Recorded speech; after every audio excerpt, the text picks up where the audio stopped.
Welcome back to the 2 Minute Warning, episode 376, back on the topic of baseball. Of course, earlier this week, I believe 2 days ago, Fernando Tatis Jr. signed a 14-year, $340 million deal with the San Diego Padres.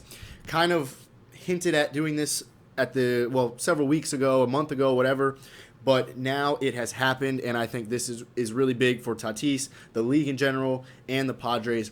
But before I get into what this means for both Tatis and the Padres, question of the day, and that is, who is the San Diego Padres franchise all-time hit leader? Again, if you know the answer, comment below, and if you don't, stick around to the end of the video and we'll talk about it then. But again, Tatis locked down in San Diego for the next 14 seasons, and he's going to be paid $340 million over that time. That is an average of a little over 24 a year. So this guy is getting paid. Honestly, good for him. Obviously, a very young player, and to be signed to a deal like this so early in his career is a huge accomplishment. So first off, good for Tatis, and obviously good for the Padres. I mean, I don't see either of the entities involved between Tatis and the Padres as losing. This isn't a who wins this deal. This is these two things made the right move to help both each other out. So I think that obviously, who else do you want at shortstop right now other than Tatis? Not many people. MLB top 100, Tatis is ranked number 6, and that is not comparing him to other shortstops. That is in playing ability, period. So he's number 6 right now, is the 6th best player in the league. I'm going to obviously lock him in as a top 10 shortstop, but I think this is a guy that is a top 3, 4 shortstop right now, and the only reason why I don't put him higher than that is simply because he's young. He hasn't even played 162 games yet in his career, so of course 2019 was his rookie year. He didn't play every game, and last year was shortened season. He did play all 60, or maybe he played 58 or something, but he hasn't got even 162 games in him yet, so you can't put him at 1 or 2. Right now, I did a video. I got Story at 1, and I forget what I ranked. Maybe Seager in the 2 or 3 spot, somewhere up in there. So I'm going to have Tatis in the 3 or 4 spot as far as shortstops in the league. Lindor's up there with him, but that's simply because he's young. So as far as talent, there's really nobody else that you could take over Tatis at shortstop. So that's where the Padres win. And where does Tatis win? Well, first of all, the security of the contract. I mean, that money is his, so he's just got paid. Again, as far as aside from baseball standpoint, he just got his money for the rest of his life, whatever. But the Padres have done a good job. An expensive job, but done a good job of putting players on their roster that are going to win baseball games. Just looking at this offseason, they got Joe Musgrove from Pittsburgh, a good starting pitcher, right-hander. They picked up Yu Darvish, a Cy Young contender last year. They picked up Blake Snell, a 2018 Cy Young winner, and a reason why the Rays were in the World Series last year. So these guys have all been added to San Diego. They added Kim, the Korean second baseman, into their infield.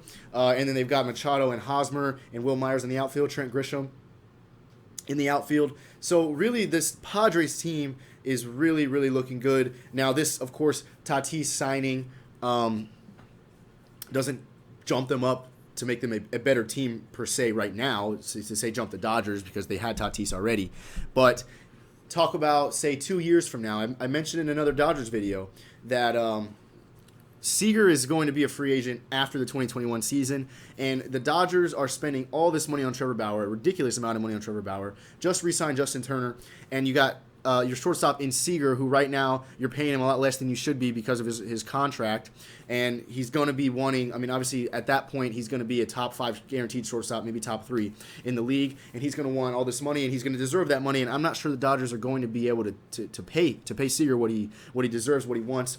So we're looking at a Dodgers team that's in 2 years going to be without Corey Seager, and the Padres will still have 12 years left to Tatis at that point. So this is a long-term win for both. Definitely for the Padres. I'm not sure if Tatis in 8 years, will the Padres still be contenders? I don't know, but the Padres are going to have Tatis then. And like I said, in a situation where, say, Seager ends up out of L.A., biggest competition for the Padres is L.A., and they'll be, obviously, the Padres will have Tatis at shortstop. So, I mean, his contract, obviously, you look at $340 million, and that's huge. Where does that rank? Well, third biggest in overall sum of money, obviously, Trout is still the biggest. He's signed for $426.5 million, which is insane, but he deserves it. He's obviously the best player in baseball. He's number 1 of MLB top 100, so not surprised there. Mookie Betts is second, $365 million with LA. Another guy LA is paying so much money for. Again, Bauer and Seager soon to come. So those are Tatis, then Tatis. So third overall, most expensive contract ever. And the Padres are also in a similar boat with the Dodgers, and as in spending a lot of money, but they obviously have their shortstop locked in. The Padres infield right now is costing the Padres in total $812 million. That's insane. The second baseman, like I said, Korean. His last name is Kim. $28 million. They're paying him. Eric Hosmer, who I put definitely in my top 10 first basemen in the league, as they're paying him $144 million. Machado, they're paying him $300, and then now Tatis at $340. So this plus you got to factor in what they're paying you Darvish, what they're paying Blake Snell, what they're paying Joe Musgrove. This Padres team is probably just about maxed out as far as money they can spend on players. But I will say they've done a fantastic job, and it's interesting to see because I can't say enough about how good Tatis is going to be. You look at other sports, he's the Patrick Mahomes of baseball right now. Just got a huge contract, is the young up and coming star. But I mean, Max Kellerman, I think, compared him, said he's the LeBron James of MLB as well. So he is becoming the face of Major League Baseball, and is, of course, the face of the Padres. So I think this is a guy that, again, on the baseball field will bring you talent for the next 14 seasons for the Padres, but off the field are going to bring fans to the game, are going to bring, investors, whatever, are going to bring income to the team, fans to the team. Just this is overall a great move for the Padres, and I think at least for the next couple years, while the Padres have the roster they have now, certainly a win for Tatis. So again, to recap, Tatis staying in San Diego for the next 14 seasons. They're paying him $340 million a year, and overall, I think this is a win for both San Diego and Fernando Tatis Jr. Again, I didn't go over his stats. I got him right here. Last year, he hit 277 and 17 home runs, of course, in a shortened season. In his career, he's got 39 home runs, and he's hit 301 on his career.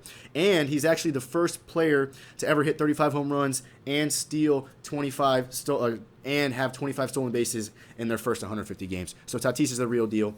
That's all for the video, guys. As far as the question of the day, of course, your Padres franchise hit leader, as well as about 100 other categories, is the late Tony Gwynn, absolute GOAT. Guys, thanks for watching. 2-Minute Warning.